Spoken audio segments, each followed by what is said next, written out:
Bismillahirrahmanirrahim. Bonjour à tous mes chers élèves de terminale. J'espère que vous allez bien. Ce cours est destiné à vous. Aujourd'hui, on va parler de la voix passive et la voix active et comment transformer une phrase de la voix active à la voix passive et le contraire. Alors, la voix active. La voix active présente le sujet comme agent de l'action. Ça veut dire c'est le sujet qui fait l'action. Exemple, nos amis construisent une maison. Qui a construit cette maison? C'est nos amis. Nos amis, c'est un sujet. Construisent, c'est le verbe au présent de l'indicatif. Une maison, c'est le complément d'objet direct. La voix passive présente le sujet comme agent subissant l'action. Donc là, c'est la voix active, c'est comme agent de l'action. Par contre, à la voix passive, c'est le sujet, c'est un agent subissant l'action. Exemple, une maison est construite par nos amis, d'accord? Une maison est construite par nos amis. Le COD est devenu un sujet. Et le sujet est devenu un complément d'agent. Alors, la transformation passive n'est possible qu'avec les verbes qui acceptent un COD. C'est des verbes transitifs. On appelle les verbes qui acceptent un COD des verbes transitifs. Voilà, on ne peut pas transformer une phrase de la voix active à la voix passive si elle ne contient pas un COD. Nos amis construisent quoi? Nos amis construisent. On enlève le COD, on ne peut pas la transformer. C'est impossible. C'est une phrase intransformable. D'accord? Les verbes intransitifs qui n'ont pas de COD, tomber, courir, rire, nager. C'est des exemples.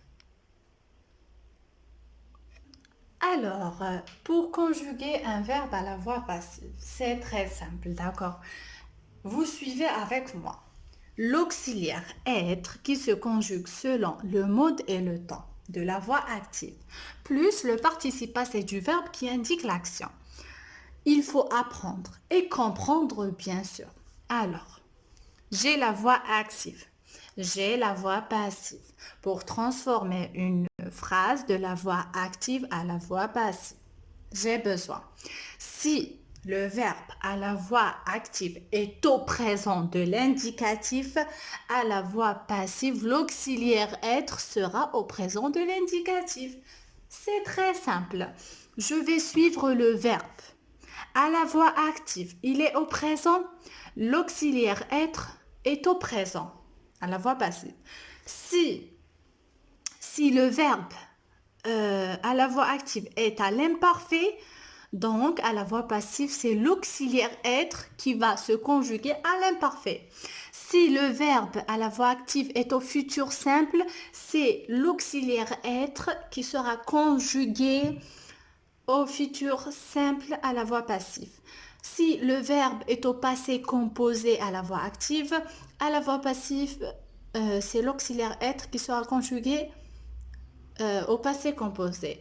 Donc, si à la voix active, le verbe est au conditionnel le présent, il va devenir à la voix passive, l'auxiliaire être se conjuguera au conditionnel. Si au conditionnel passé, c'est la même chose et ainsi de suite. D'accord. J'ai un exercice d'application, bien sûr. J'ai bien dit là, voix active ou voix passive. Cette équipe a gagné la coupe à 3 reprises. A gagné. D'accord. Cette équipe, c'est le sujet, c'est l'agent de l'action. D'accord. Donc, c'est une voix active. Nous avons été arrêtés par une tempête de neige. C'est une voix passive. Troisième phrase, un enfant caresse ce chien. Un enfant caresse ce chien. C'est une voix active. Par contre, quatrième phrase, le tableau a été détruit par le feu. A été détruit par. Dans la voix passive, toujours on trouve par. D'accord? Par, c'est important. C'est la voix passive. Donc, exercice. On transforme les phrases suivantes. Un enfant caresse ce chien. Suivez avec moi. Un enfant caresse ce chien. Elle est à la voix active. Alors, suivez avec moi la façon comment transformer des phrases de la voix active à la voix passive. Caresse, il est au présent de l'indicatif. D'accord. Qu'est-ce qu'on a dit? Pour transformer une phrase de la voix active à la voix passive, on doit, euh, on doit conjuguer l'auxiliaire être au présent de l'indicatif. Yani, selon le verbe à la voix active. D'accord. Allez-y. On dit ce chien, d'accord, est caressé par l'enfant.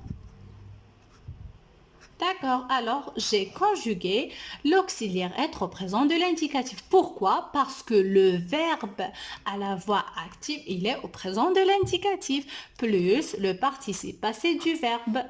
Deuxième phrase, le plombier répare le robinet. Je mets le robinet là. Le robinet, d'accord.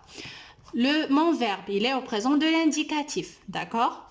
Mon verbe est au présent de l'indicatif. Donc, l'auxiliaire être sera au présent de l'indicatif. Le robinet est réparé, plus le participe passé du verbe, par, toujours par, le plombier. D'accord. Troisième phrase. Notre cousin a acheté une nouvelle voiture. A acheté, c'est le passé composé. L'auxiliaire avoir au présent plus le participe passé. J'ai déjà fait ce cours. Donc, qu'est-ce qu'on va dire? Une nouvelle voiture. Nouvelle voiture. Il est au présent. Donc, a été acheté. Je rajoute le E parce que voiture, c'est féminin. Par notre cousin. C'est simple. Je n'oublie pas par. La dernière phrase, la poussière envahira la cuisine. Envahira, il est au futur. Donc, l'auxiliaire être sera au futur. Donc, on dit la cuisine sera envahie par la poussière. Alors, sera, c'est l'auxiliaire être au futur simple. Alors, mes chers élèves, enfin, le cours est terminé. J'espère qu'il vous a plu.